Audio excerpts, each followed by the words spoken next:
ETF index mutual funds నేర్చుకుని stock మార్కెట్లో రాణించాలనుకుంటున్నారా? వెంటనే ఈ నెంబర్కి కాల్ చేయండి. నమస్కారం గురుగారు. నమస్తే అమ్మా. గురుగారు, ఇందాక లా ఆఫ్ అట్రాక్షన్ వల్ల ఏమైనా సాధ్యమో అంటే మనం అనుకుంది జరుగుతుందా అన్నప్పుడు మీరు విజువలైజేషన్ చేస్తే తప్పకుండా జరుగుతుంది అని చెప్పారు. అంటే లా ఆఫ్ అట్రాక్షన్ మనం మేనిఫెస్టేషన్ చేస్తూ కూడా విజువలైజేషన్ చేస్తూ ఉండాలి అని చెప్పి. అయితే ఈ విజువలైజేషన్ ఎలా చేయాలి అండ్ ఎలా మనం కన్సిస్టెంట్గా దాని మీద ఉన్నట్లయితే మనకి అనుకున్న ఫలితం అనేది లభిస్తుంది అంటారు? యాక్చువల్లీ చాలామంది లా ఆఫ్ అట్రాక్షన్లో ఊరికనే మనం యూనివర్స్ నాకు ఇది చెయ్యి అది చెయ్యి అని అడిగితే తీరిపోతుందేమో అనుకునే భ్రమలో అందరూ కాకపోయినా కొంతమంది ఉంటారు. వాస్తవానికి యూనివర్స్తో మమేకమైతేనే విజువలైజేషన్ వస్తుంది. అది అవ్వాలి అంటే అసలు ఫస్ట్ ముఖ్యంగా మన కోరిక ఏదైతే ఉందో అది క్లారిటీగా ఒక పేపర్ పైన, ఎల్లో కలర్ పేపర్ పైన గ్రీన్ పెన్నుతో రాసుకోవాలి. ఓకే, మనం అనుకున్నది. సపోజ్ మీకు ఒక దాని గురించి మనం చెప్పుకుందాం. ఉదాహరణకి ఆరోగ్యం కావాలి అంటే మనం యూనివర్స్ని అడిగితే వచ్చేస్తుందా? వస్తుంది. కానీ ఎలా వస్తుంది? ఆ విజువలైజేషన్ ఎలా చేయాలి, ఎలా ఊహించాలి అని అంటే ఫస్ట్ ఆఫ్ ఆల్ మీ నోటెంపట నాకు అనారోగ్యం ఉంది అనే పదాన్ని ఈ క్షణాన్ని వదిలేయాలి. మరి వదలాలంటే ఏం చేయాలి? మీకు కొన్ని నమ్మకాలు ఎప్పటి నుంచో మీకు వెనకటి కాలం నుంచో కొన్ని నమ్మకాలు వస్తాయి. ఏదో భగవంతుడు అంటే ఇష్టం, ఆ భగవంతుడి మీద ఒట్టు పెడితే మనం ఇంకా తప్పు చేయకుండా ఉంటాము, నిలబడతామని మాటిస్తే. అలాగే మీరేం చేయాలంటే కామన్గా వదలలేరు కాబట్టి మీ ఇష్ట దైవం దగ్గరికి వెళ్ళి ఫస్ట్ ఆఫ్ ఆల్ నీళ్లు తీసుకుని అంటే వాటర్ తీసుకుని చేతిలో వేసి ఈ రోజు నుంచి నాకు ఉన్న అనారోగ్య సమస్యలన్నీ క్లియర్ అయిపోయినాయి అని వాటర్ని వదిలేయాలి. భగవంతుడి యొక్క ఒక ప్లేట్ పెట్టి దాంట్లో నేను చాలా ఆరోగ్యవంతుడుగా ఉన్నాను, నేను చాలా ఆరోగ్యవంతుడుగా ఉన్నందుకు మీరు నమ్మిన దైవం ఎవరైతే వాళ్ళు కృతజ్ఞత. ఇక అక్కడ మీరు భగవంతుడి దగ్గర మాట ఇచ్చారు. ఏమని? నేను చాలా మీకు అప్పటికి చిన్న చిన్న అనారోగ్య సమస్యలు ఉన్నాయి, చిన్నయో పెద్దయో, కానీ మీరేమన్నారు? నేను ఆరోగ్యవంతుడిని అయిపోయాను, నా సమస్యలన్నీ తీరిపోయినాయి. ఇక ఈ రోజు నుంచి మీ నోటెంపట కలలో కూడా ఆ బోర్డు రాకూడదు. సహజంగా మనం ఎవరన్నా కనపడగానే అమ్మా ఎక్కడమ్మా నడువు నొప్పి, మోకాళ్ళ నొప్పి, రకరకాలు చెప్తాం. అలా చెప్పటం వల్ల రెట్టింపు అవటమే తప్ప ఏది ఇస్తే అది వస్తుందని మనం చెప్తున్నాం. లా ఆఫ్ అట్రాక్షన్లో మీ నోటెంపట పలికే పదం వల్ల ఒకటి పలికితే నెగిటివ్గా రెండు వస్తాయి, బోనస్ కూడా వస్తుంది. బ్యాంకులో డబ్బేస్తే వడ్డీ వచ్చినట్టుగా నెలస్తే వడ్డీ వస్తుందమ్మా, అది ఎంతో కొంత. అట్లాగే మీరు చెప్పే మాట యొక్క పవర్ని బట్టి ఎంతో కొంత వడ్డీ రూపంలో తీసుకొస్తుంది. నెగిటివ్ మాట్లాడితే, పాజిటివ్ మాట్లాడితే పాజిటివ్ కూడా. అదేవిధంగా విజువలైజేషన్ చెయ్యాలి, పరిపూర్ణంగా మీకు తగ్గాలి అంటే ఈ పదాన్ని ఈరోజే వదిలేశారు. వదిలేసిన తర్వాత ప్రతి నిత్యము కూడా మీ ఇంట్లో కూర్చోండి, లేదు యూనివర్స్ని చూస్తూ కూర్చోండి. ఎక్కడ కూర్చున్నా పర్లా, మీ చుట్టూ ఉంది యూనివర్స్. పంచభూతాలు మన చుట్టూనే ఉన్నాయి, మనలో ఉన్నాయి, అలాగే మన చుట్టూ ఉన్నాయి, మీలో ఉన్నాయి, ప్రకృతిలో ఉన్నాయి. అంటే ఎక్కడ చూసినా పంచభూతాలు ఉన్నాయి. కాబట్టి ఈ పంచభూతాల సాక్షిగా ఈ క్షణం నుంచి నేను పరిపూర్ణ ఆరోగ్యవంతుడిని అయిపోయాను అనే వాడు మీ నోటి నుంచి యూనివర్స్కి ఇవ్వాలి. మీ అంతర్చేతన మనసు అది నమ్మాలి. నమ్మాలంటే యాక్షన్ ఉండాలి, యాక్షన్తో పాటు ఫీలింగ్ ఉండాలి, ఫీలింగ్తో పాటు విజువలైజేషన్ ఉండాలి. అరే అర్థమైందమ్మా? అర్థమైందమ్మా. అంటే అంతర్చేతన మనసు మీరు ఏదైతే మీరు యాక్షన్ చేస్తున్నారా అవన్నీ అంతర్చేతన మనసుకు అనవసరం. మీరు ఫీల్ అవుతూ జరిగినట్లుగా భావన చేశారో అంతర్చేతన మనసు తీసుకుంటుంది. తీసుకుని ఓహో ఇతను సంపూర్ణ ఆరోగ్యవంతుడిగా ఉన్నాడంట అని యూనివర్స్కి అందజేస్తుంది. యూనివర్స్ తదాస్తుంది. మీకున్న అనారోగ్యం మందులు వాడకుండా కూడా తగ్గిపోయిన వాళ్ళు చాలామంది ఉన్నారు. ఎందుకని? మన భావమే మనకి నిజమవుతుంది. ఎందుకని? శ్రీకృష్ణుడు చెప్పిన, ఖురాన్లో చెప్పిన, బైబిల్లో చెప్పిన ఇదే వాడు. ఏదైనా మనం ఒక చోటకి వెళ్ళాలంటే 4 రోడ్లు ఉంటే ఆ కూడలికి వెళ్ళాలంటే ఏ రోడ్లు వెళ్ళినా ఆ కూడలికి వెళ్తాం. ఈ సత్యం అందరికీ తెలుసు. కానీ ఇది వీళ్ళు చెప్పారు, అది వాళ్ళు చెప్పారు, ఏది చెప్పినా అదే కదా, మనం పాటించట్లేదు కదా. భగవంతుడి మీద ఇష్టమైన భగవంతుడు చెప్పినా పాటించవు, నువ్వు నమ్మిన దైవం చెప్పినా పాటించవు, నిత్య జీవితంలో మళ్ళీ నెగిటివ్ మాట్లాడుతూనే ఉంటావు. ఈ విజువలైజేషన్ ఇలా ఉండాలి. ఎలా అంటే ఏదైనా పాజిటివ్గా జరిగిపోయినట్లుగా.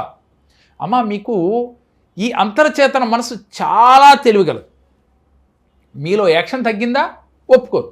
మీలో ఆ ఫీల్ తెచ్చుకోకుండా నాకు ఆరోగ్యంగా ఉన్నాను, అని కనుక మీరు చెప్పినా అది ఒప్పుకోదు. చెప్తూ లోపల ఏదో వేరే లేదులే ఏమవుతుందిలే ఆ తగ్గానా అమ్మో ఇప్పుడు నొప్పి వస్తుంది నడు ఈ లోపే చెప్పు అనుకున్నారా మళ్ళీ అసలు డాక్టర్ తగ్గదని చెప్పారు నిజంగానే తగ్గుతుందా అని లోపల ఇలాంటి డౌట్ ఒక్కసారి రేజ్ అయినా మీరు ఆ రోజు చేసిన విజువలైజేషన్ 0. ఇట్లా ఎన్ని రోజులు చేస్తారో అన్ని రోజులు 0. అయితే నేనేమంటానంటే చేయగా ఏదో ఒక రోజు మీరు పట్టుకుంటారు. అంటే వేపాకు తినగ తీయనుండు అని అన్నారు. అంటే వేపాకు చేదుకుంటుంది, తినగా అది తీయగా మారుతుంది. నేనేమంటానంటే ఈ రోజు జరగకపోవచ్చు, చెయ్యి, ఇంకో రోజు చెయ్యి, ట్రై చేస్తే పోయేదే ఉంది. నీకేమైనా డబ్బులు ఖర్చు అవుతాయా? చాలా ఫ్రీ కదమ్మా ఇది. యూనివర్స్తో కనెక్ట్ అవ్వడం ఫ్రీ. కాకపోతే ఎలా కనెక్ట్ అవ్వటాలో తెలియక వీళ్ళు చేసే పనులు. అందుకని మనం ఏమంటున్నామంటే మన క్లాసుల్లో డైరెక్ట్గా మా ముందు కూర్చోబెట్టి విజువలైజేషన్ చేపిస్తాం. ఓకే. ఎందుకని ఎప్పుడైతే పాజిటివ్ ఆరా ఉన్న ఒక గురువు ముందు గనక ఏ వ్యక్తి అయితే విజువలైజేషన్ చేస్తాడో వెంటనే రిజల్ట్ వచ్చేస్తుంది. చిన్న ఉదాహరణ ఇందాటి వీడియోలో చెప్పుకున్నాం. నా ముందు ఒక వ్యక్తికి డబ్బులు రావాలి, మన క్లయింట్ ఓల్డ్ క్లయింటే, అతని పేరు గురుస్వామి. అతను ఏం చేశాడు, డబ్బులు రావటం లేదు, ఎప్పటి నుంచో వచ్చే డబ్బులే కానీ రావట్లేదు, ఇవాళ రేపు అని తిప్పుతున్నారు. సరే ఒక 2 లక్షలకి ఇవాళ వస్తే ఏం చెయ్యి అని చెప్పి నా ముందు కూర్చోబెట్టి విజువలైజేషన్ చేయించడం మొదలుపెట్టాను. పొద్దున 9 చేశాడు, 2 అతని అకౌంట్లో 2 లక్షలు పడి ఎంత అయితే చేశాడో అంతే వచ్చేసాడు. ఇది ఎంత ఆశ్చర్యం. అప్పుడు మీలో ఎలాంటి ఫీలింగ్ ఉండాలి అంటే వావ్ అంటే ఆనందం. అంటే వచ్చినప్పుడు ఆనందపడుతున్నావు, వచ్చింది కాబట్టి ఆనందం చూపించావు, రానప్పుడు విజువలైజేషన్ చేసినప్పుడు కూడా ఇదే ఆనందం ఉండాలి. వచ్చిందని కదా నువ్వు చేసేది విజువలైజేషన్, ఆ ఆనందం నువ్వు చూపిస్తేనే నీ అంతర్చేతన మనసు నమ్ముద్ది. నీ అంతర్చేతన మనసు నమ్మితేనే యూనివర్స్కి కనెక్ట్ అవుతావు. అందువల్లే చాలా మంది ఫెయిల్ అవుతున్నారు, ఇలా చేయలేకే ఫెయిల్ అవుతున్నారు. నా జీవితంలో ఏదైనా సరేనమ్మా, నా దగ్గరకు వచ్చే ప్రతి క్లయింట్కి ఒకటే చెప్తా, నేను శాసిస్తున్నాను, యూనివర్స్ నాకు ఇస్తుంది. ఎక్కడ శాసించాను? విజువలైజేషన్లో న్యాచురల్గా జరిగినట్టుగా ఊహించి శాసిస్తున్నా, కరెక్ట్గా అంతర్చేతన మనసు నమ్ముతుంది, నాకు ఏదంటే అది ఇస్తుంది, మీకెందుకు ఇవ్వదు అంటాను. అందుకని నా ముందే అలా కూర్చోబెట్టి చేయించడం జరుగుతుంది. కాబట్టి మన బ్రెయిన్ చాలా అద్భుతమైనదమ్మా, మహిమాన్వితమైనది. ఎన్ని కంప్యూటర్లు ఉన్నా కూడా దీని ముందు పనికి రాదు.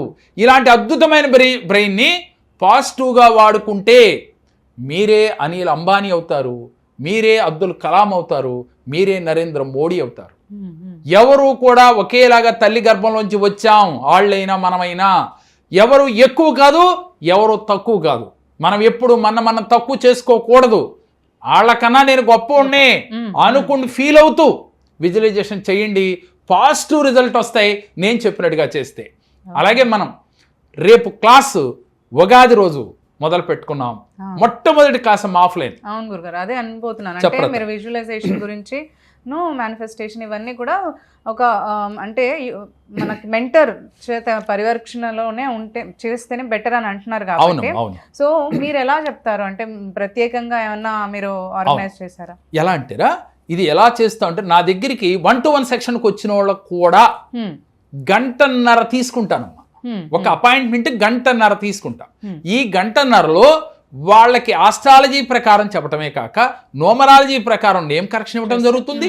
దీనితో పాటుగా విజువలైజేషన్ ఎలా చేయాలి, లా ఆఫ్ అట్రాక్షన్ ఎలా వాడాలి, ఈ 1.5 గంట తర్వాత రోజు వాళ్ళ జీవితంలో సక్సెస్ అయ్యి విజయాలు సాధించాల్సిందే. అలా 1-to-1 సెక్షన్లో కూడా చేసి చూపిస్తున్నాం. మరి ఉదయం నుంచి సాయంత్రం వరకు నా ఆధ్వర్యంలో ఉంటే వాళ్ళు ఎలా మోటివేట్ అవుతారు చూడండి. అంటే డబ్బును అయస్కాంతంలాగా ఆకర్షితులయ్యేట్టుగా తయారైపోతారు. వారి కోరికలు ఈజీగా అంటే చిటికేస్తే తొలగిపోతాయి. అలా తొలగిపోయేటట్టుగా వాళ్ళని గైడ్ చేయడం జరుగుతుంది. ఆ గైడ్ చేసే విధానంలో మన ఆధ్వర్యంలో ఎలా విజువలైజేషన్ చేయాలి, ఎలా మెడిటేషన్ చేయాలి, ఎలా చేస్తే మీ అంతర్చేతన మనసు నమ్ముద్ది, మీ అంతర్చేతన మనసు యూనివర్స్కి ఎలా కనెక్ట్ అవుద్ది అని ప్రతిదీ కూడా రేపు క్లాస్లో ప్రతి ఒక్కరికి కూడా, అంటే ఎంతమంది అయితే ఉన్నారో అంతమంది దగ్గరికి మరి నేను వెళ్ళి విజువలైజేషన్ చేయించడం జరుగుతుంది. ఇదే ఒక ప్రత్యేకత. అంటే సభలో కూర్చోబెట్టి నేను స్టేజ్ మీద ఉండి చెప్పటం ఒక ఎత్తు అయితే, ప్రతి ఒక్కరి దగ్గరికి ఎవరైతే విజువలైజేషన్ కరెక్ట్గా లేదో కరెక్ట్గా వారి దగ్గరికి వెళ్ళాలి. ఈ క్లాస్ ఎప్పుడు ఉంది గురుగారు? ఉగాది రోజు ఉందమ్మా. ఇది ఈ నెల 30వ తారీఖున అంటే ఆదివారం వచ్చింది. శ్రీ విశ్వావసునామ సంవత్సరంలో చాలా అద్భుతాలు జరగబోతున్నాయి. ఆ అద్భుతాలు మనందరికీ అందాలి అంటే ఈ క్లాస్లో ఒక్కసారి మీరు జాయిన్ అయితే మీ జీవితాలలో అంతులేని అద్భుతాలు చూస్తారు. ఇది ఆఫ్లైన్ క్లాసా ఆన్లైన్ క్లాస్? ఇది ఆఫ్లైన్ క్లాస్ అమ్మా. ఇది మొట్టమొదటి ఆఫ్లైన్ క్లాస్. తర్వాత ఆన్లైన్ క్లాసులు ఏంటి అనేది ఇంతవరకు ఇంకా ప్లానింగ్ లేదు. ప్రస్తుతానికి నేను ఈ లా ఆఫ్ అట్రాక్షన్, ఈ ఆస్ట్రాలజీ, న్యూమరాలజీ, అలాగే రేపు 29వ తారీఖు మీకు అష్టగ్రహ కూటమి ఉందమ్మా. ఈ కూటమి యొక్క ఎఫెక్టు ఎలా ఉంటుంది 12 రాసుల పైన, దాన్ని ఎదుర్కోవాలంటే ఏం చేయాలి అనేది కూడా ఈ క్లాస్లో మనం జోడిస్తాం. లా ఆఫ్ అట్రాక్షన్తో పాటుగా గ్రహస్థితుల్ని ఎలా ఎదుర్కోవాలి, అలాగే కర్మ సిద్ధాంతాన్ని ఎలా ఎదుర్కోవాలి, మెడిటేషన్ ఎలా చేయాలి, విజువలైజేషన్ ఎలా చేయాలి, మేనిఫెస్టేషన్ ఎలా చేయాలి, 999 టెక్నిక్ ఏంటి, 777 టెక్నిక్ ఏంటి, ఏంజల్స్ నెంబర్ ఏంటి, అసలు ఏంజల్స్ దేవతలు ఎవరు, వాళ్ళు ఎక్కడ పుట్టారు, వాళ్ళతో మనకి ఎలాంటి ప్రయాణం చేస్తే అద్భుత ఫలితాలు వస్తాయి అనేది వివరంగా తెలియజేసి వాళ్ళని సాయంత్రం 5 గంటల లోపుగా కంప్లీట్ మెల్ట్ చేసి జీవితంలో విజయ పదంలో దూసుకు వెళ్ళేట్టు చేయడమే ఈ క్లాస్ యొక్క లక్ష్యం. థ్యాంక్ యూ గురుగారు, ఈ డీటెయిల్స్ అన్ని కూడా ఇచ్చారు. Thank you so much. పేరు నాగరాజు అండి. బంగారు పని చేస్తాను. కొంతకాలం నుంచి పని ఉండట్లేదు. మాకు ఒడి దగ్గరికి వచ్చేవాళ్ళు సార్ గారి గురించి చెప్పారండి. అప్పుడు వచ్చి నా జాతకం పరిశీలించారు, తేడాలు అంటే సరి చేశారు, అన్ని చెప్పారు. అలా చేశారంటే ఇప్పుడు నా పరిస్థితి చాలా బాగుంది. నేను సార్ గారి దగ్గరికి వచ్చినాక నాకు చాలా బాగుంది. ఎవరైనా బాధల్లో ఉంటే సార్ గారిని కలిస్తేనే బాధలు పోతాయి. ఆయన చెప్పిన మంత్రాలే కానీ, ఆయన చెప్పిన మాటలే కానీ, ఆణిముత్యాలు లాంటి మాటలు నాకు చెప్పారు. అవన్నీ నేను పాటించాను. నా పరిస్థితి చాలా బాగుంది, సంతోషంగా ఉంది.